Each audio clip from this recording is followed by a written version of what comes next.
పాపమునికి ఉన్న బలం ఏంటిదంటే ప్రియమైన దేవుడు, పాపము మరణానికి దారితీస్తుంది. హల్లెలూయా.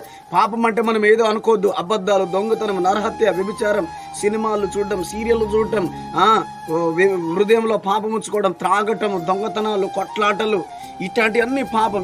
ఇవన్నీ మరణానికి దారితీస్తాయి ప్రియమైన దేవుని. ఈ మరణం కాస్త నరకానికి దారితీసేస్తుంది. హల్లెలూయా. అయితే దేవుడు ఏం మాట్లాడుతున్నాడంటే, క్రీస్తు యేసునందు వారికి ఏ శిక్షా విధి లేదు. ఆమేన్. ఎవరైతే రోమిలకు రాసిన పత్రిక 8:1 ఈ మాట రాయబడింది, ఎవరైతే యేసుక్రీస్తు ప్రభుని సొంత రక్షకుడిగా, యేసుక్రీస్తు ప్రభు దేవుడు అనే హృదయంలో అంగీకరిస్తారో ప్రేమ దేవుడు, వారికి శిక్ష, మరణం, నరకం తప్పించబడుతుంది. ఆమేన్. హల్లెలూయా.